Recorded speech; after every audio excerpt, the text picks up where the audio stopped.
them in the chat.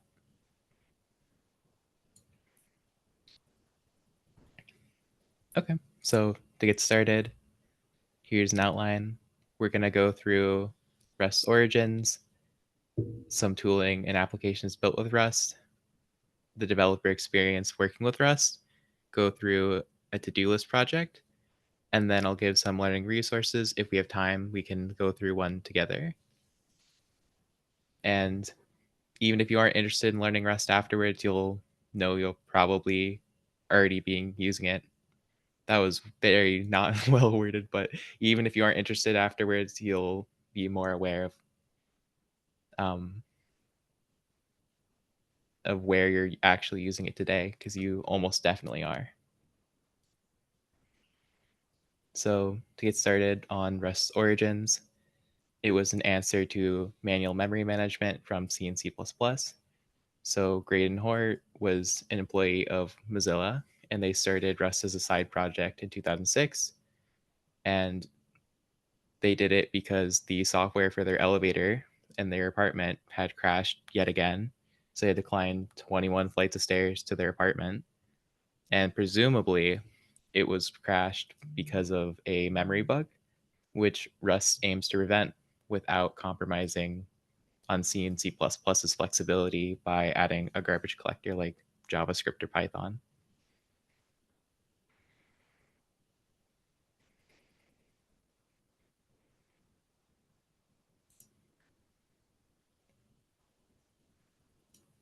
So where is Rust used?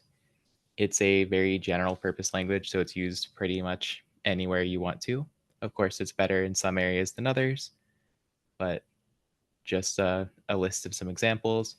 It's used in operating systems, so Linux and Windows. Some of the Linux kernel is written in Rust, and then I remember sudo for Windows is written in Rust along with some more. CLIs are pretty nice in Rust because you can ship just the binary versus, for example, running with Python. You have to make sure the Python version is correct, but instead you just have one executable per target. It's also good for desktop apps. Tori is a good framework for that. For game development, I've heard Bevy been used quite a bit.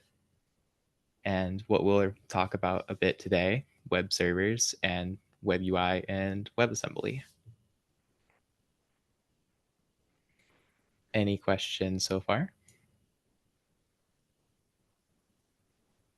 I asked a small one in the chat. I was just gonna say, oh, there's another question. What is the most popular thing it is used for? That's tough to say.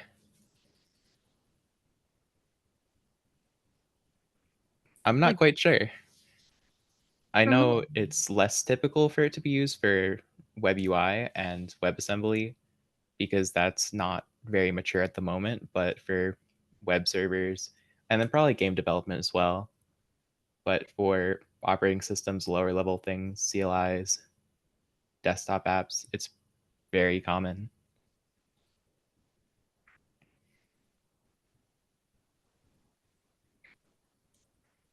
Sorry, what were you saying, Emily?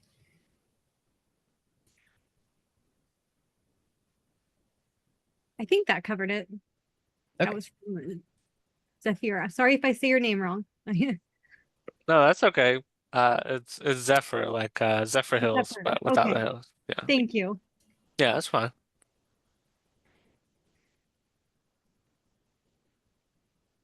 So a little bit more on web servers.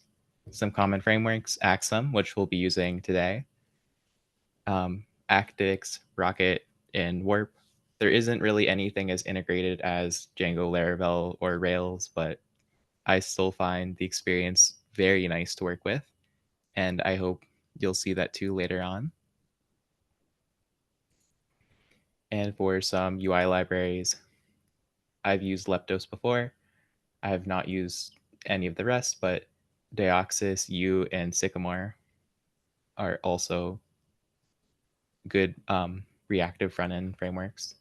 Well, I'm not sure if I would call them front-end because you could still use Like, for example, with Leptos, you can use Actix or Axum backends very easily, but they're at least used for UI. So for example, since it's always fun to look at some code,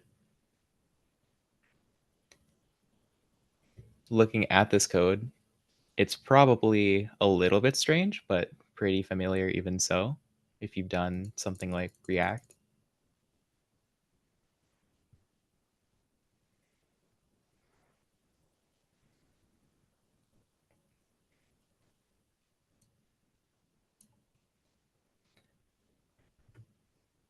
And then Deoxys, at one point, it says it's based on, it's a React inspired library, but at this point, it's also moved to Signal. So maybe it's less so at this point.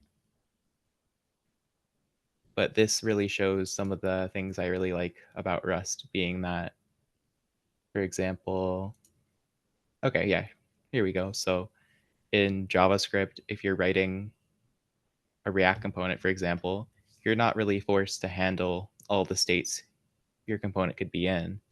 So if this is equivalent to a fetch request, so if it's loading, we have to handle that state, or say, don't handle it.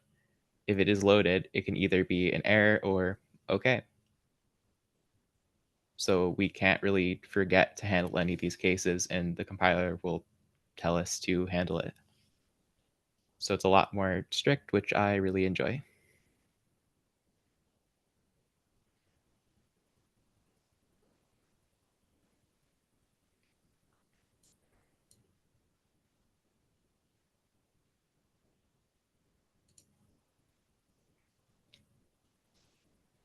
Cool. Any questions here before I move on?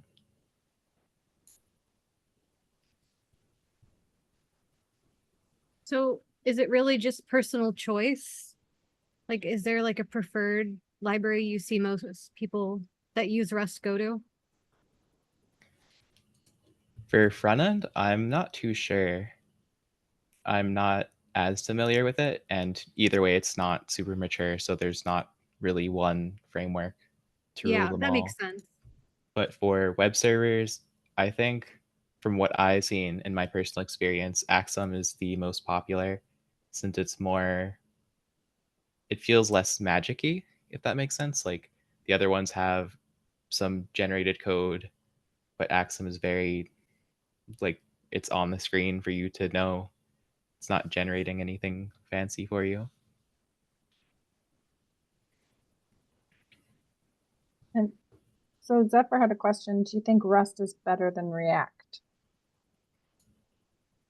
I think that's an interesting question because, yeah, I'd probably compare it more to JavaScript for a programming language. But if I had to pick between a Rust framework for front end and React for front end, it depends on what I'm doing. Like if I'm doing a passion project, maybe I'd pick Rust for fun.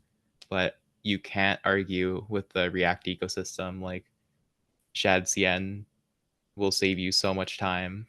Of course, you can still use a lot of the JavaScript ecosystem within Rust, like Tailwind or Playwright. But yeah, I think it's definitely a matter of opinion there.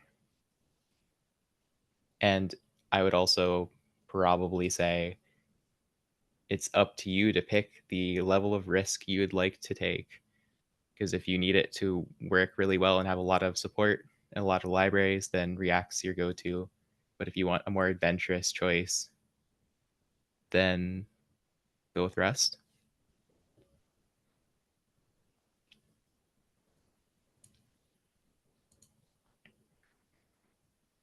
Cool. Moving on to some tools. A common mantra you'll hear all the time is rewrite it in Rust, but a theme you'll notice is a lot of the tools aren't entirely written or even rewritten in Rust because it takes a lot of time and there's a lot of benefit from not doing everything in Rust,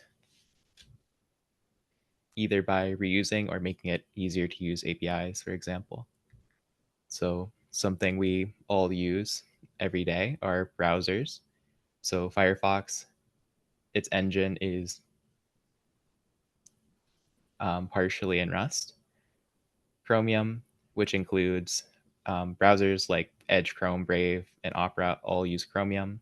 There's a lot more of them, but it's a very common engine.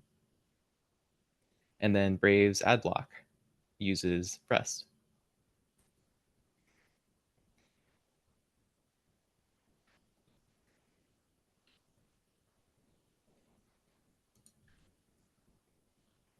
Here's some dev tools for web development that are in production right now.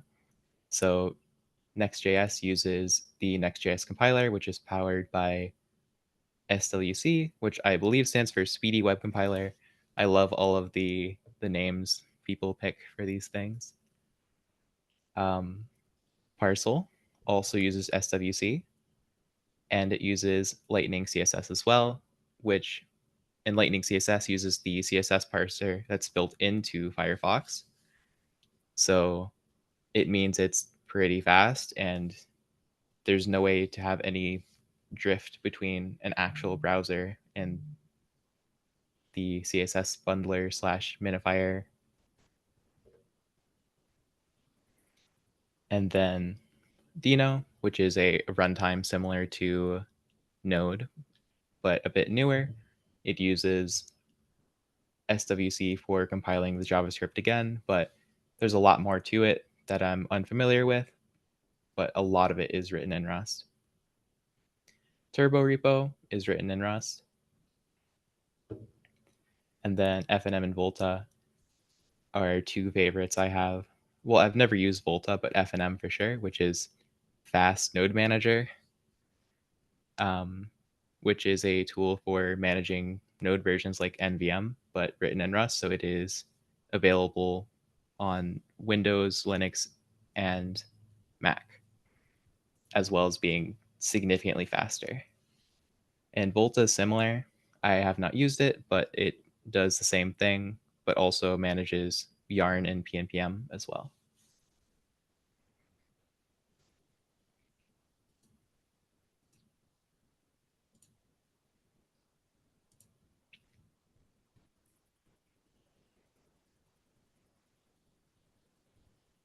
Okay, I see some questions I'll get to now. So what would be some benefits of using Rust over React?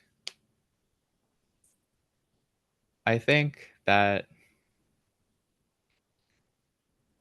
definitely the safety you get through writing Rust over JavaScript, which I'll get into a bit more when we do the to-do list app, but you are forced to handle a lot more cases and make sure you know if something can throw an error or not. So it's a lot easier to not get caught off guard, let's say. And I see Rust, Rust, Rust. I agree. And is Rust faster than most other languages? Rust is on par with C++ and a little bit slower than C. But for languages like JavaScript and Python, it is significantly faster.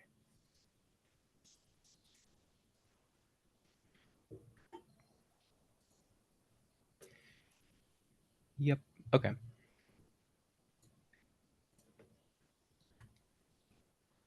So some tools that are currently migrating or in beta. So TurboPack for Next.js, that's available in dev mode only, which is eventually going to replace Webpack for production builds as well. And Vite, which is using or which will use roll down, which is meant to replace both ESBuild and roll up, which uses and roll down uses OXC, which is another JavaScript compiler.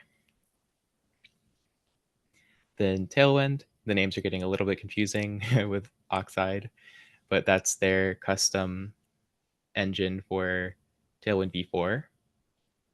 which is using Lightning CSS like we mentioned before. And so for Tailwind, the core is still in TypeScript, so it's easy to extend and make extensions. You don't have to learn Rust for that still, but you get a lot of performance gains out of a lot of the parallelizable pieces. That's a hard word to say, but where performance matters, that's where it's been integrated for Tailwind at least. And then Vite's doing a similar thing. Like, it's not entirely written in Rust, but the parts that are important are. And then at the bottom, we have JSR, which is meant to be an alternative to NPM.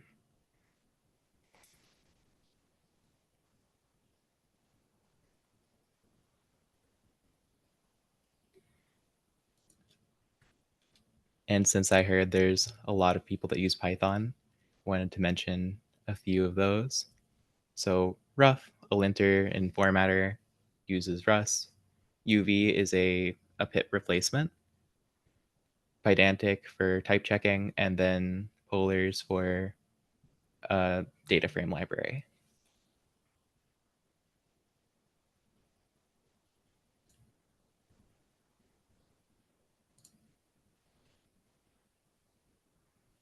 Any questions on tooling before I move on?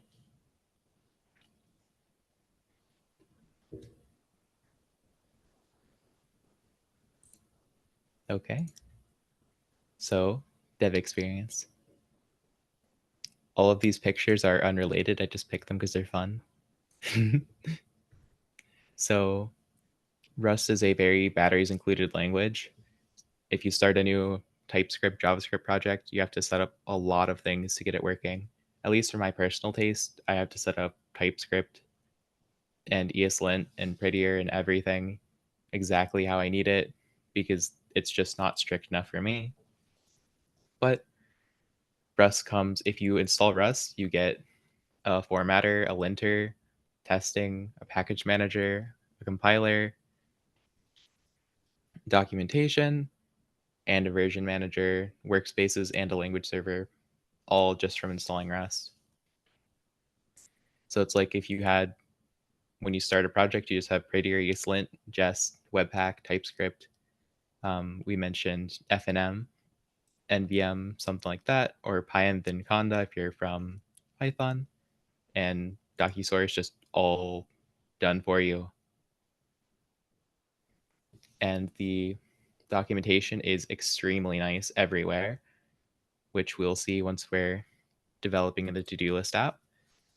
But you can write full markdown in your comments, and you can write tests within your comments. So your tests will actually compile and run in your comments. So it's not really possible to have an out-of-date example if you're asserting something.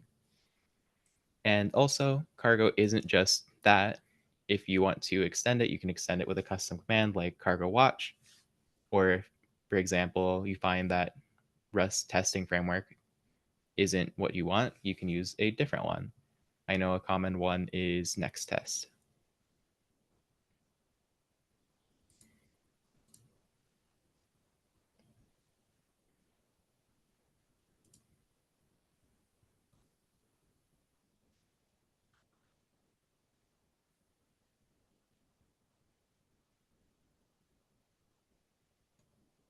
Cool, just checking out the chat.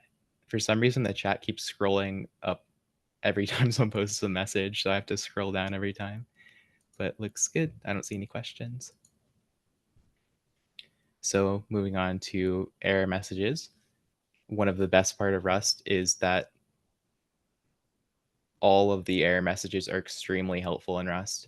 And if an error message doesn't tell you what it's supposed to do, that's considered a bug, and you can file a bug report to have it fixed.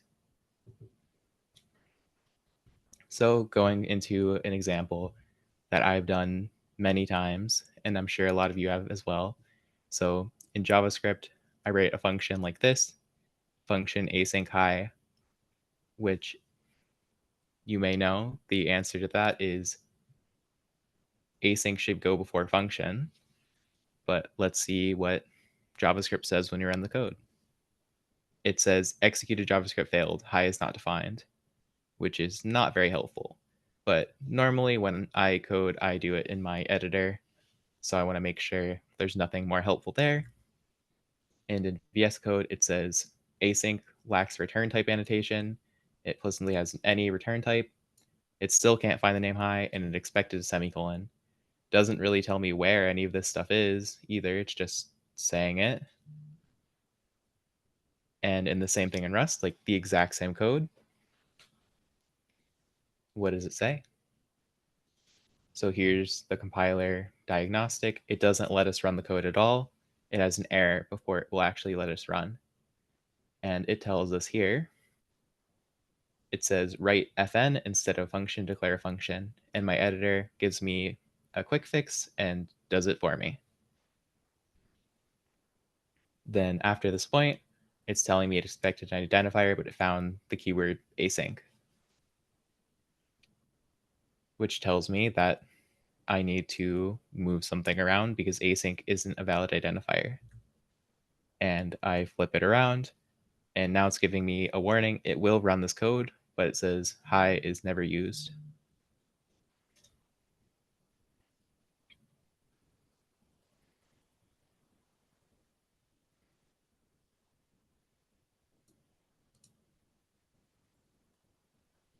Any questions here?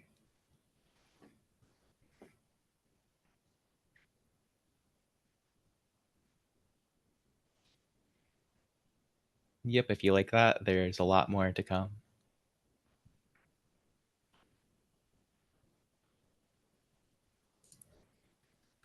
Cool. So moving on to an example project, we'll get into a to-do list app. So right now I have a to-do list app, and we can mark things done, add new things.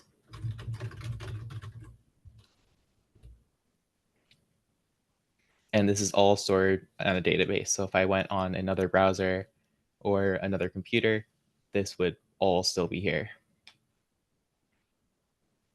And you can even see that these changed order because I did not specify what order these should be in.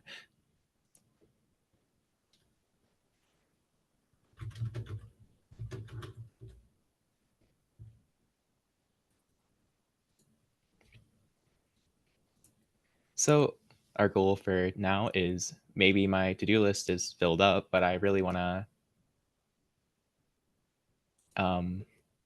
delete some things from it. So let's work through that feature.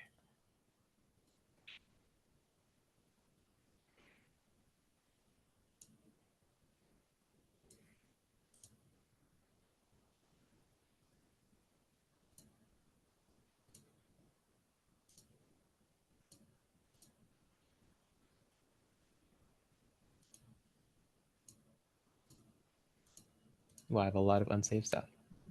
But just to go over a little bit of our app for fun, we have our handlers here.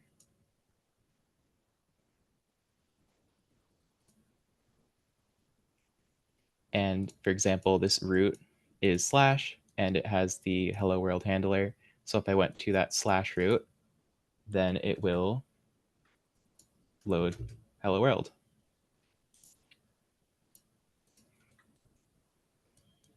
But instead, we're loading the to-do roots. So if I go over here,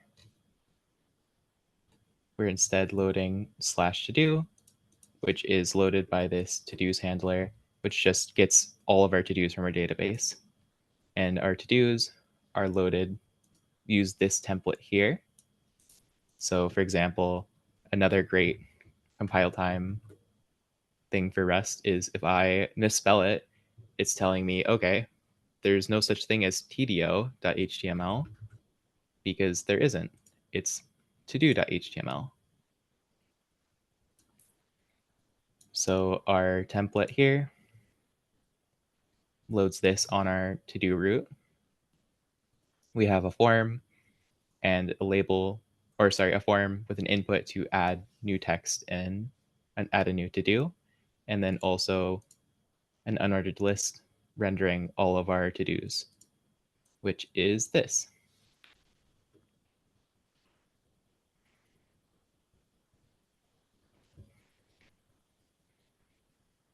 And I think that's about all we need to see here.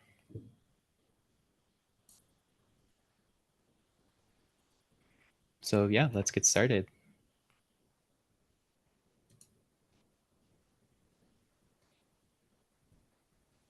So the first thing we need to do is actually make a button maybe to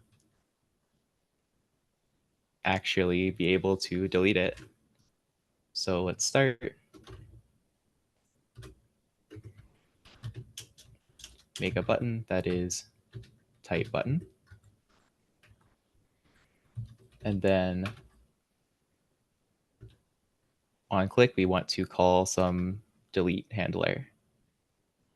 But for here, we can just say console log ID and make sure that is loading correctly.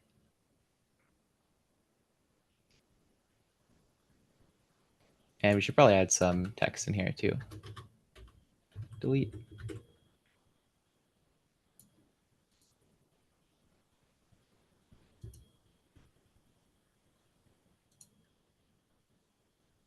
Yep. And this doesn't look very nice in my opinion. So we can change up the CSS a little bit. So let's do some stuff, add a style tag.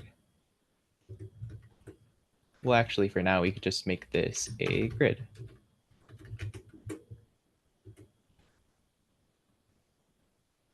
And maybe that will look nicer. Yep, but now our button is a bit wide, so let's add a width. And we can do fit content.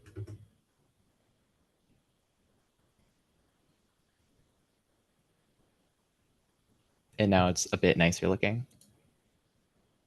And then here, let's test out to see that delete actually working.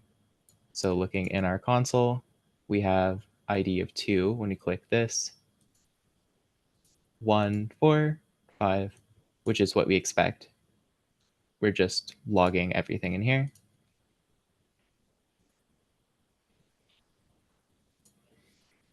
So now we need to actually implement this function to actually toggle it completed or deleted. So instead, let's just call it like delete to do. We want to delete that to do. And of course, this function is not going to exist yet. And we just need an ID to delete it. So let's go over to our JavaScript. And we can probably copy a lot of this code.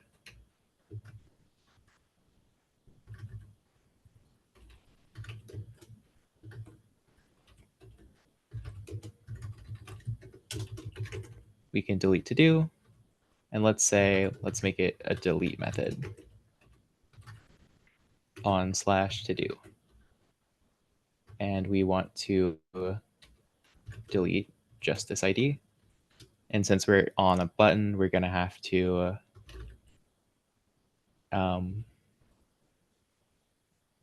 reload the page since we just are updating our database but not saying what to do. So at this point, it should fetch. So if I click delete,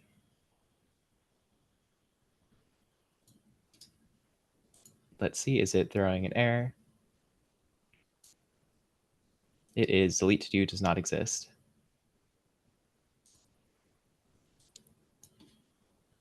So let's see, did I mix that up?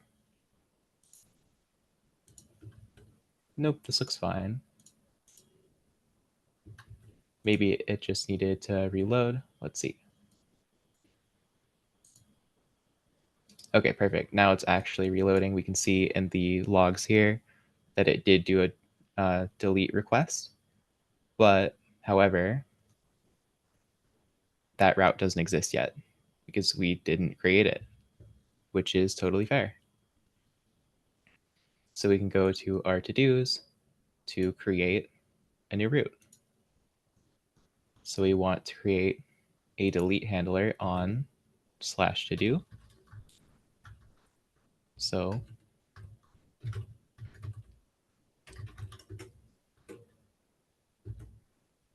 let's add one. And we'll call it delete to-do handler. And we can probably use something similar to this completed.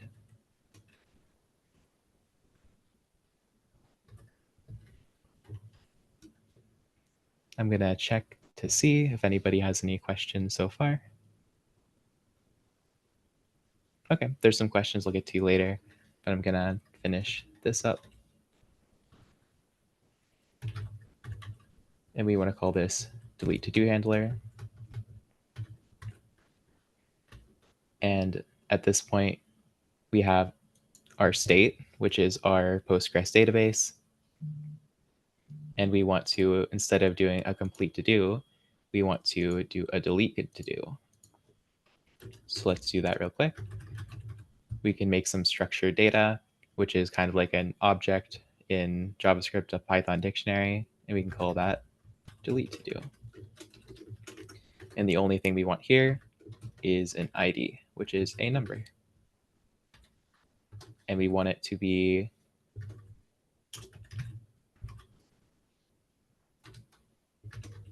deserializable from JSON into a Rust struct so we can implement some of the boilerplate code with a derive macro.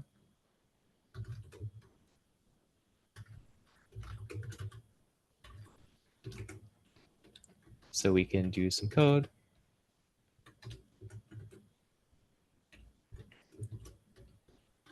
And we can write in this log that we are deleting ID. But here, we don't want to update completed here. Note that a lot of these errors are happening after we delete things, which would be typical in JavaScript, but here's where it gets very nice. So we want to set deleted to true. And then here it's telling us deleted doesn't exist in our database. So how do we go about that? We need to actually add it to our database. I don't know if I wrote that. Nope. So let's add a beautiful SQL query.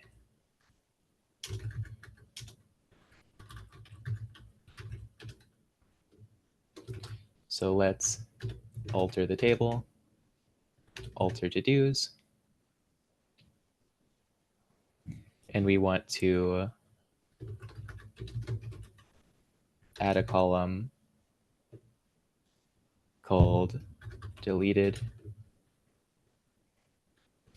which is a Boolean, and default it to false.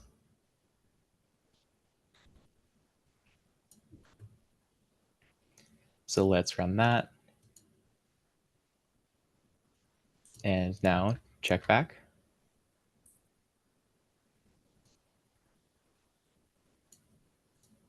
It says it couldn't determine the data type of the parameter, but that's because I left this as $2 instead of 1. And then at this point, this is working. It now compiles. But for example, if I do something else, like I think the ID is different, like I think it's a different number type, like an I64 is going to tell me that this shouldn't be an I64. It should be an I32 because we're deserializing from JSON. So it's very, very nice. And then, for example, if I just make my query, it's going to tell me that is unused. And then if I execute it, oh, we're getting different errors now, which are up here. But I'll get back to this because this will give me different errors if there's not errors above. But now we have a different error. So our to-dos up here have ID text and completed, which is what was in our database before. But now we're creating a to-do with more. But we don't actually want to select everything at this point because we don't want it deleted. So we need to change this query. So let's say where, well, actually, we don't need the where clause yet, but we need to instead do ID text and completed. So now this will compile because we have the correct fields. And going back down here, if I forget to do something here, like let's just not execute this, it's going to tell me, you made a query, but you never ran the query. You should probably do that. So I can run it. And then now it's saying, you have something asynchronous, but you never check to see what happens with it. So I can .await. And then at this point, it's saying, now that you've waited for it to happen, this could throw an error, so you should handle it. And of course, we could do it in different ways here, like maybe retrying to do it. But for here, we're just going to say throw an error for the sake of time, but you could handle it in any other way. But it's extremely hard to forget to handle anything here.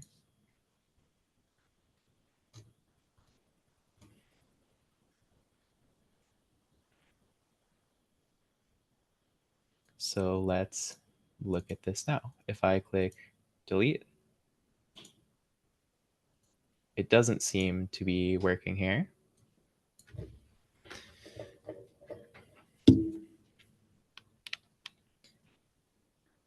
And I believe that's because we never updated our query. So we are requesting everything, but we're not saying deleted is false. And then at this point, this should remove them.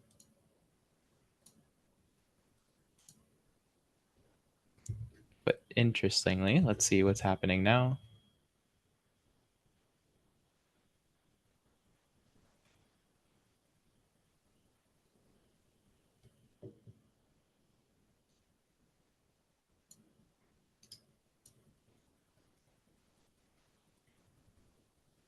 Oh, okay, so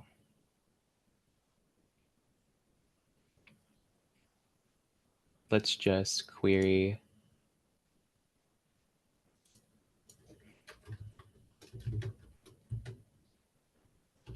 and see what's happening. Maybe there's something weird. Okay, so we deleted go to Rust meetup and buy milk, but Rust, learn Rust, and go to the store are still false, which is true. So I'm not sure what's happening there. Let's see what's happening in the console.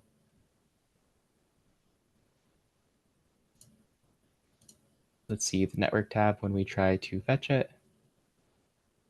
And let's, yep, we're persisting logs already. So when I try to delete, something happens here.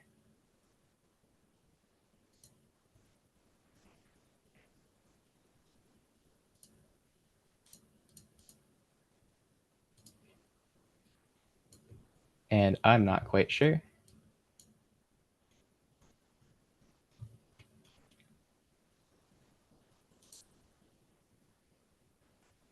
But I do know that I made a mistake here, and I said this could be nullable.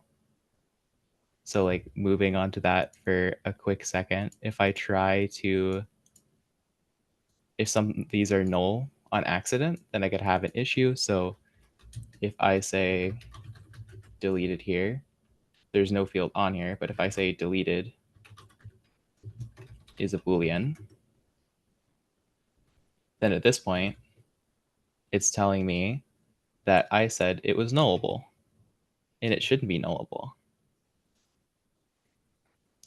So if I go back here, I should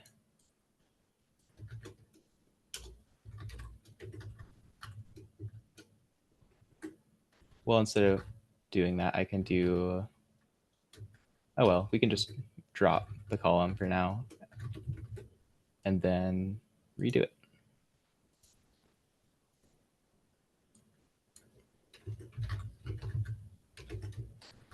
So we're going to add the column deleted, which is Boolean default false, not null. And then at this point, we didn't run it, so it doesn't work, of course. Yep, and now it does work. We don't really care about deleted, but we do have access to it now.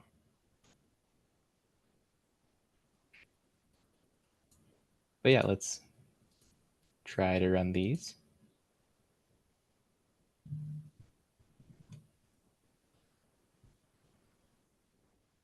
Okay, so we still have some issue. Let's try again.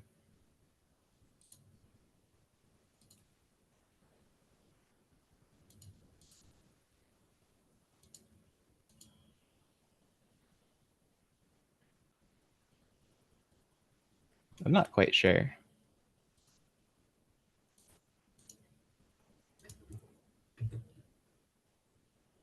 I'm just gonna restart my server and maybe that's it. Classic presentation, of course.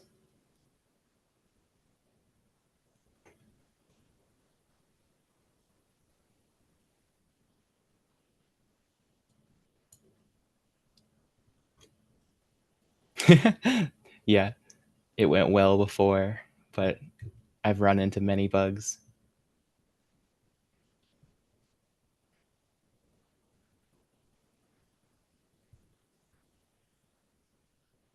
So yeah, I'm gonna query it again, and if I can't figure it out in like a minute or two, we're just gonna say, oh well, that was fine. We'll figure it out later because we just have one small little bug.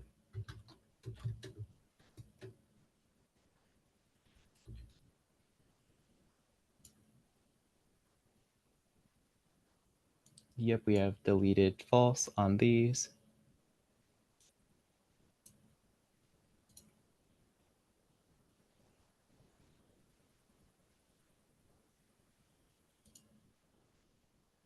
And we are deleting the ID.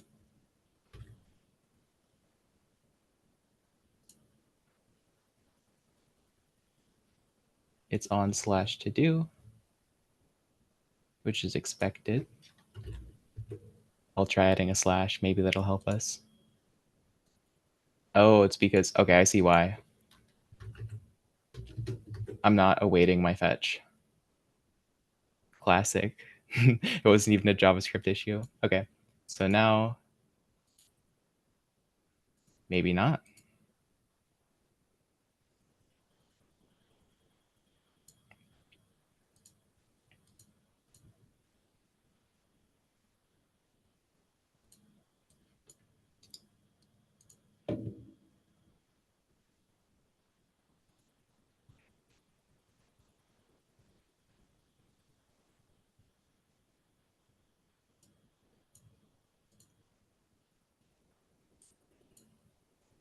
Okay, delete hits a 404.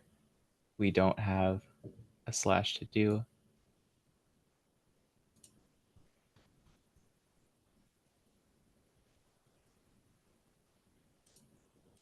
Does our put still work?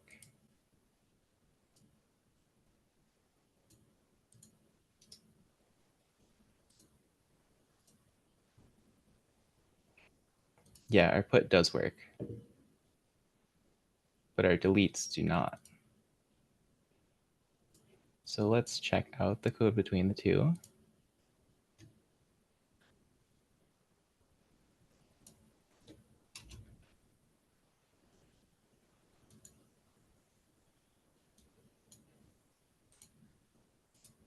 Okay, it was the slash that time, but it does work now. Just many issues along the way. But the goal here is generally to show you for all of the Rust issues there, my code just didn't compile if it was wrong. Like it told me that field in your database could be null. You can't just assume it's not, or this could throw an error. So it's very, very enjoyable to work because if it runs, it usually works.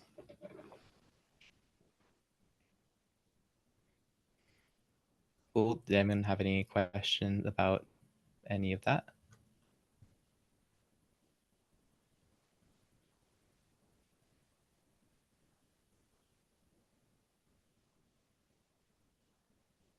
I don't see any of from that.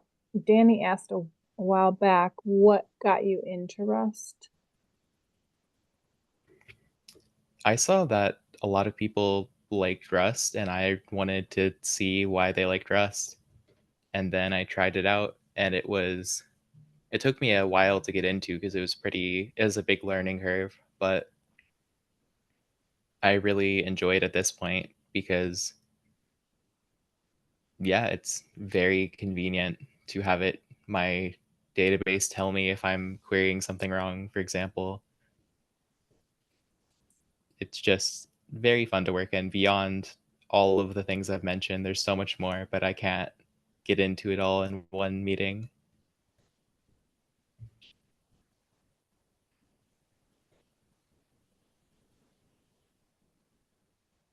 How long have you been using Rust?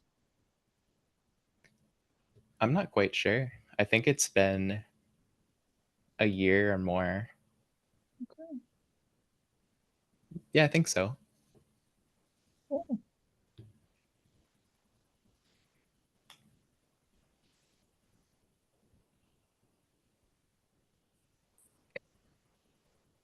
How long did it take you to get to an adequate level of using it?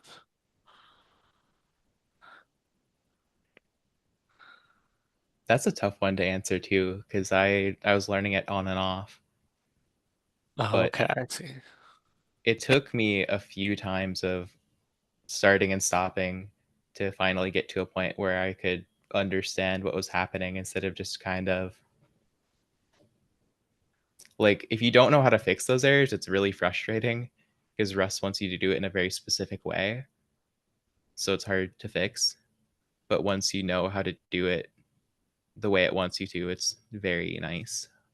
So I would say it's easy to get to a level where you can write more basic programs, but once you use the more specific or more advanced features of Rust, like async, for example, it gets a whole lot harder, but it's very powerful.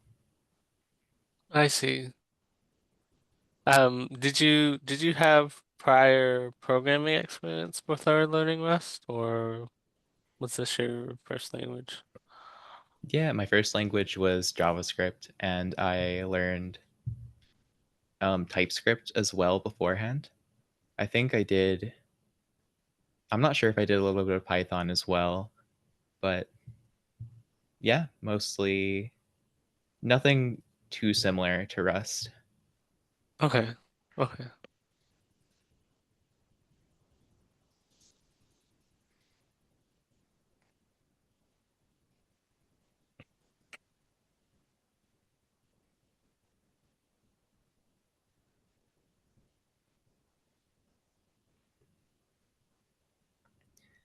Okay, another question in the chat. Do you feel like Rust has improved your understanding of other programming languages? For example, has it complemented my understanding of JavaScript? I would say definitely yes. When I was before learning Rust, I was doing, like I mentioned, mostly JavaScript. So I got really stuck in my ways, I would say. Like I use only for loops with indexes. And then when I did Rust, there's just a for in loop similar to Python. And JavaScript has one of those as well. It's just a for of loop, but it really taught me to teach or like to see languages more as tools than just one correct way of doing things, because lots of languages do things very differently, and it's very good to get out of your comfort zone, I would say. Like if I had only done JavaScript and it hadn't done TypeScript, I wouldn't have known how much more enjoyable it is to do that. And if I hadn't done Rust, then I wouldn't know the difference between this. So it's good to get out there and try a few different languages, I would say, especially with different paradigms.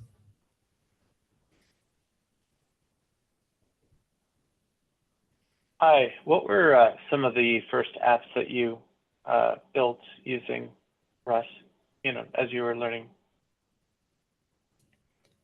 Yeah, so conveniently, the next slide is how to learn Rust, which is the last one.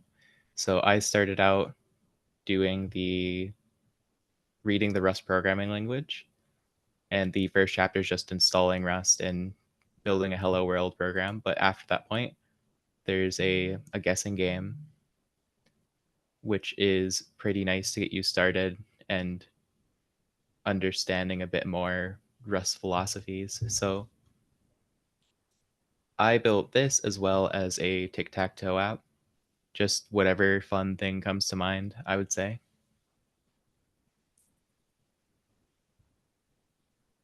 Yeah, I built a few command line apps that just did whatever I felt like at the time, like replacing every vowel with a J for some reason. I remember that one specifically, but yeah, just anything I would normally program.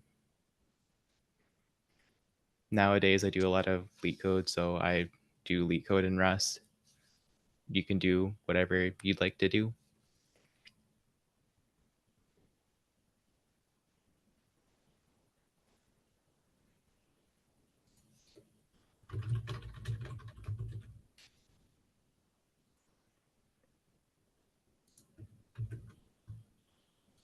Oh, Brian beat me to the link.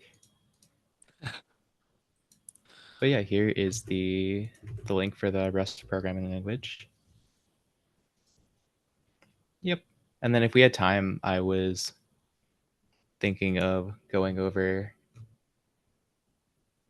just this chapter to have a little bit of because like a web server is pretty complicated. So I think it's nice to see a little bit like a more graspable concept, I'd say. It's like you can understand this a lot easier.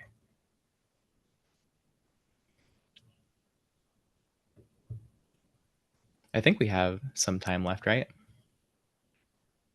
Unless people are more interested in asking questions. Either's fine with me.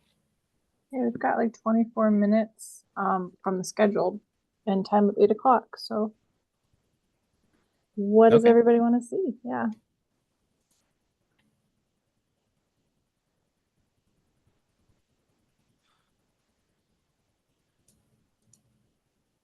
I'm open to see you go through a lesson.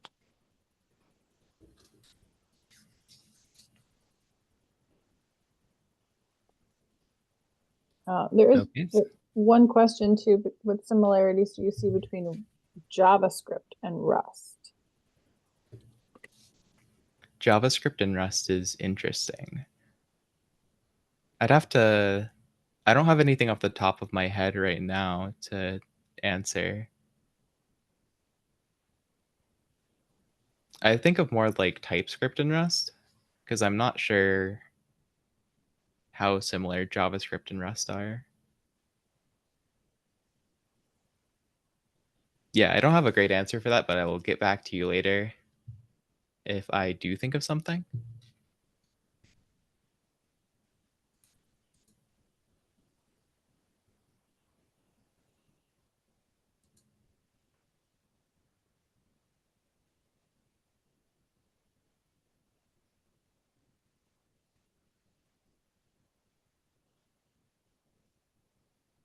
Yeah, definitely the for loop. Like I know that's not a very insightful answer, but a for loop is very similar between both of them. because that's the thing I thought of first. But overall, I feel like they have very different philosophies in general. Like Rust wants you to be immutable by default, and JavaScript doesn't really let you do mutability. You kind of have to go out of your way to do it if you want to. And then Rust is very strict with the types and making sure you handle errors, and JavaScript lets you run code that will immediately throw an error. So it's very different. Yeah, I'm sure there's something.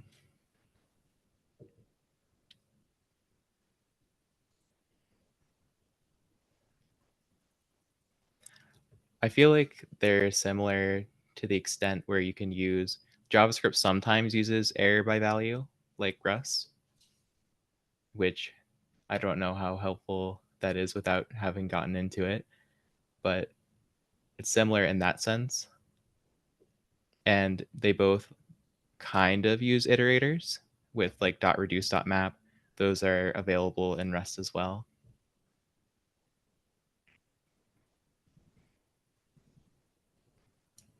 But yeah, let's try start out on the Rust book chapter. I'm going to go through it pretty quickly, but hopefully this is a good intro. So to start this project, I ran cargo new and the name of the project, which was guessing game. And it built everything I need to do. And if I'd like to run this project, I can just run cargo run. And it runs the default code, which is a hello world. From here, I can start this out. So the chapter of the Rust book wants us to build a guessing game where we get a random number and you take in some input from the command line and guess what that is. So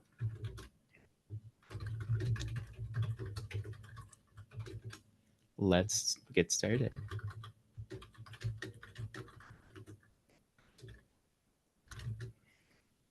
So if we want to read from the command line, we should use the IO module with the standard in. And we can call read line to read the next line. And looking at the documentation here, just to show off how great it really is, like just on a hover, I get all of this information and exactly how to use it with examples. So we can do dot read line. It looks like we need a string as an input buffer.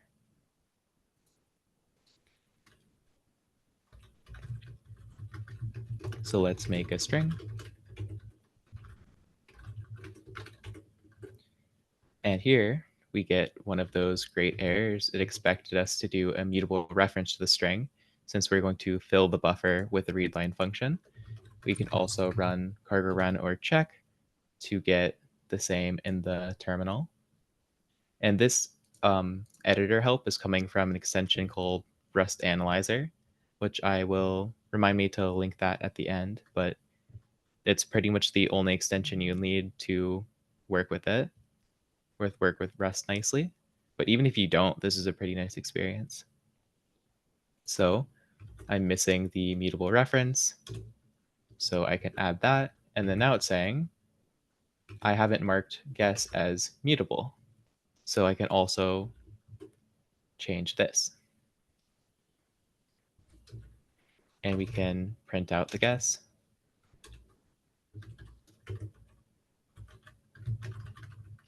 And in Rust, we could use these curly braces to interpolate our guess. And here we're getting an error that says we need to use the result because it could be an error. So here we can just say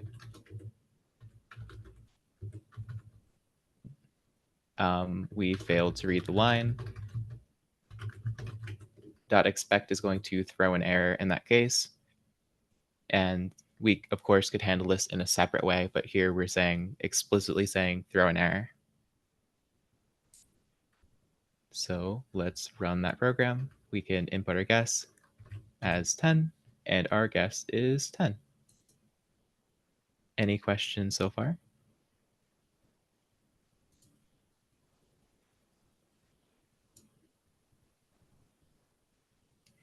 Oh, and thanks, Brian, for linking Rust Analyzer.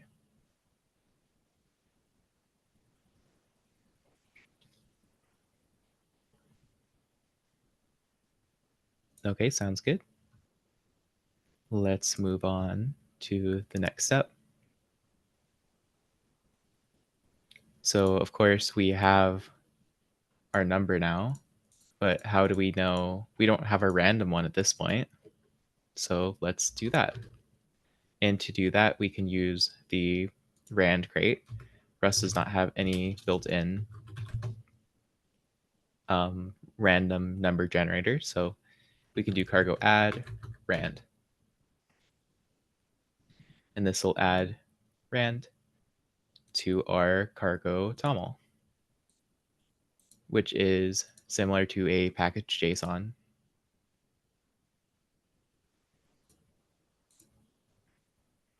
So now that we have this, we can pull other things in similarly to using standard. We can use rand now. So I believe we need RNG. So we can make a variable called RNG that has, well, rand and thread RNG. So this will make a random number generator.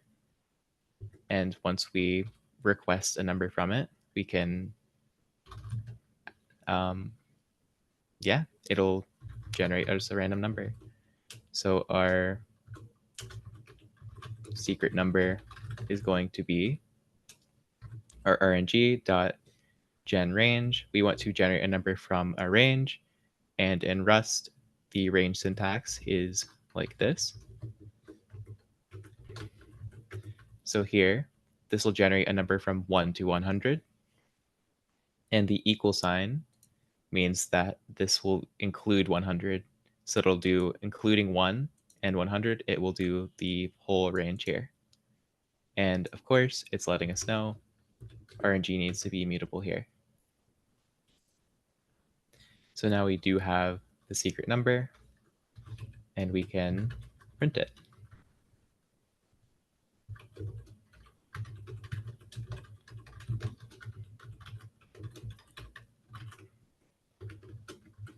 So let's try that out. We're going to guess 10 again, and the secret number was 6, so we're not correct. Any questions here? Oh, okay, so what does buffer mean? So we want to add to a buffer, meaning our string here, and it's just some amount of some container to hold information in before we do something with it. So for example, I could do standard IO read again and read into guess twice. And if I do that, I can do 10, then 10. And you'll see it says your guess is 10, new line 10, because that's what I typed in. So it'll continue to append to it versus creating a new string for us. It's a little bit weird coming from JavaScript, but I've seen it in other languages like Go, where it works just like this.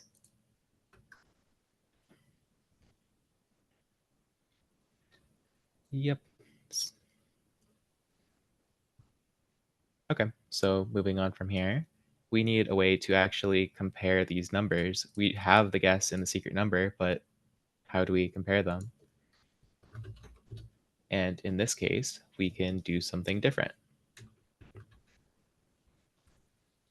We want to compare them and do something in all those cases. So we have a match statement in Rust, which is an exhaustive way to check everything, every possible case that it could be. So in our case, we want to do guess.compare and compare with secret number. And note here, it says we haven't handled less, equal, or greater.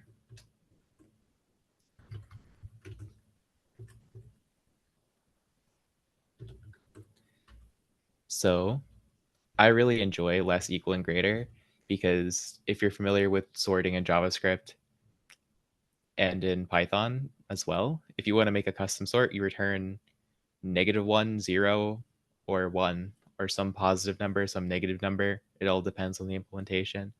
But that's very confusing as opposed to less, equal, and greater, which are like extremely clear what they mean. And it does indeed tell you right there exactly what it does. So we have another issue here. It wants a reference to a string, but it found an integer. So our issue is that guess right now is a string, and how can we compare those? And then, by the way, this to-do macro is just, it will throw an error once we reach it, but it lets our code compile as is. So we need to figure that out. So we can add our guess. We want to trim off that new line we saw before. And we also want to parse it into a number.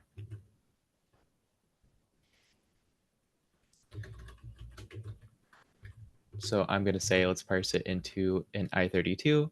And here it's telling us we could either get something correct or like an okay variant, which means it's an I32, or we're going to receive a parse-in error.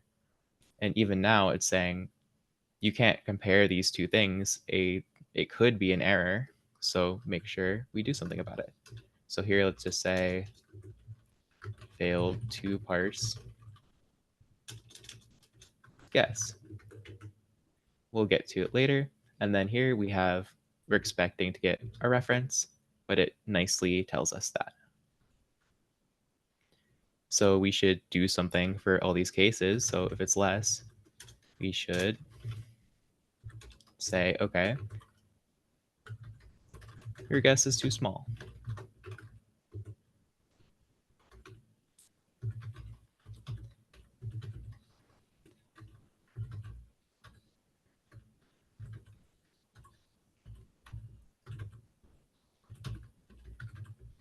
So let's change these up. You win, and then your guess is too big. And we can test that out as well. I guess I should still print out the secret number.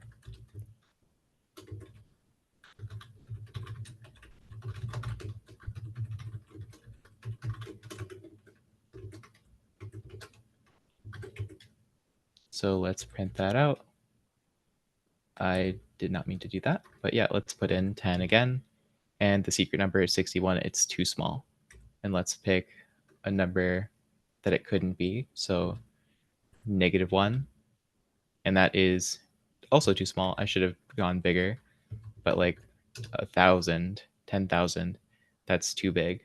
And then of course we could, when it's the same, it'll say you win. But what if we want to continue on and guess again? That sounds pretty fun, right? So we could do the same thing here. We could do a loop to go over this multiple times. So this is telling us this is unreachable because we're doing an infinite loop. So we need to break somewhere.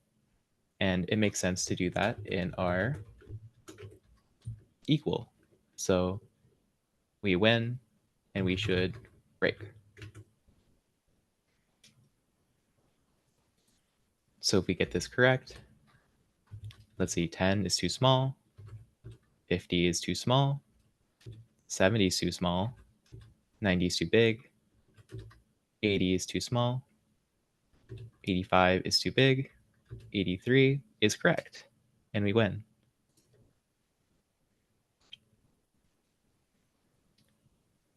And at this point, we do have an issue though, since we are just throwing errors when this stuff happens, when errors are found.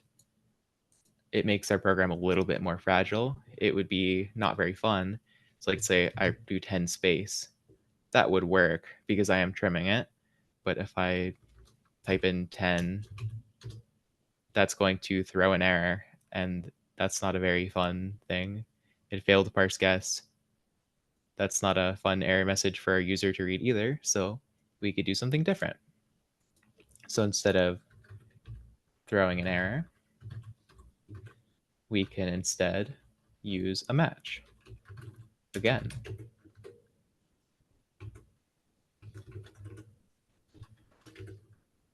So we're not covering okay and error. So let's see. If it's okay, we just want to return this value. And then in the error case, we want to say, let's print something that says could not parse guess. And we can also continue. So we do it again. So now, in this case, if I do something like that, it says could not parse.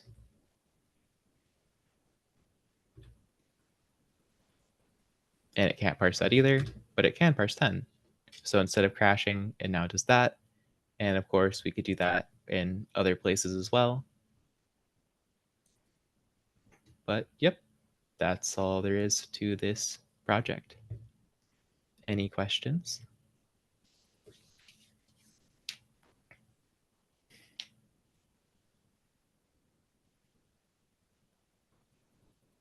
Glad we had time to get through that as well. Yeah, that was fun to see that.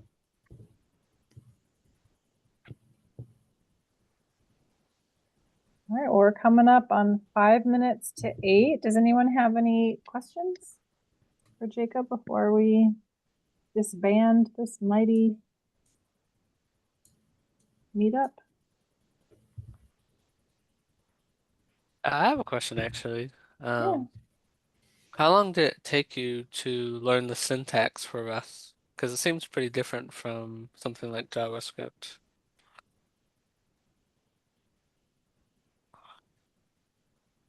Some things were more difficult than others, but I'm not sure. I don't think the syntax was most of the issue. Like some of this, like pattern matching syntax, is a little bit more difficult to understand, but more or less, it's very similar for a lot of things. It just has different constructs. So, like if I say if true, else, then here it looks pretty similar to JavaScript. It just has no braces on the condition. So it's not everything. There's some similarities between the syntax of JavaScript and Rust. Yeah, there's a lot of things that are pretty similar. Like we can loop 1 to 10 and print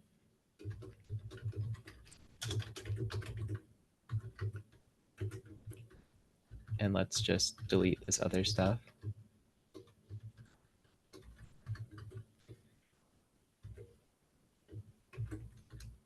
But yeah, printing 1 to 10, like this for loop is pretty understandable, I would say.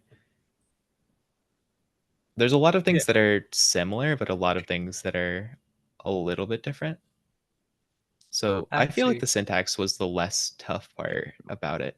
Like maybe the most difficult part was like these 2 colons being like a path, but I've come to enjoy that because I can't accidentally mix up the name for anything or like use capitals where I shouldn't for my folder names. It just kind of works. That represents a path to something?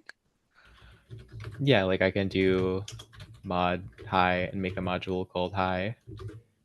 And then if I open it up, it's just right here. And I can import things from here. Well, that's interesting. So it's just the way of importing modules, basically. Yep.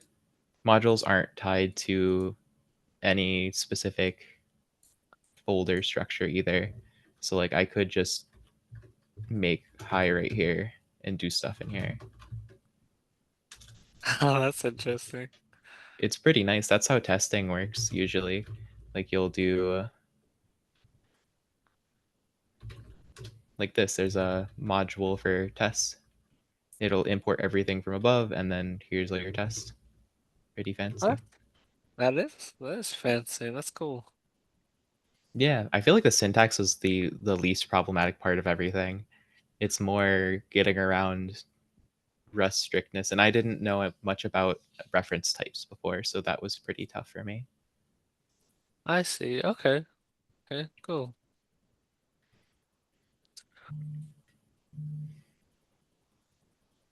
Yeah, it's tough to answer a lot of this because it's been a while since I picked it up. So sorry about that. No, that's okay. That's okay. It's hard to remember that kind of stuff.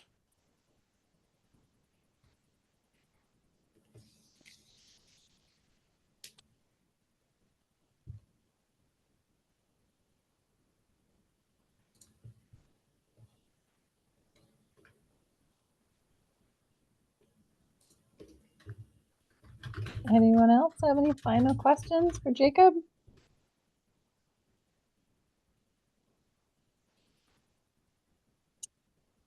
Right.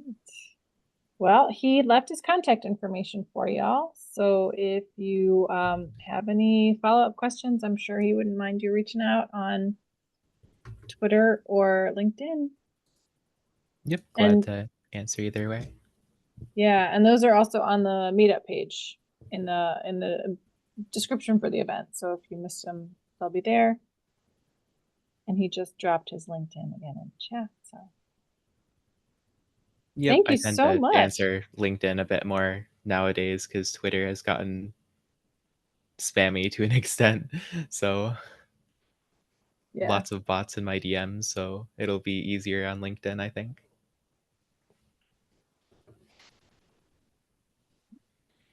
Well, thanks so much for showing us Rust. I might have seen it a few years ago, but it's been a while, and I love all the resources that you shared, so I'll be looking into those. Yeah, thanks for having me. Yeah, anytime. All right, folks, thanks for having shown up, hanging out, and we'll see you all soon.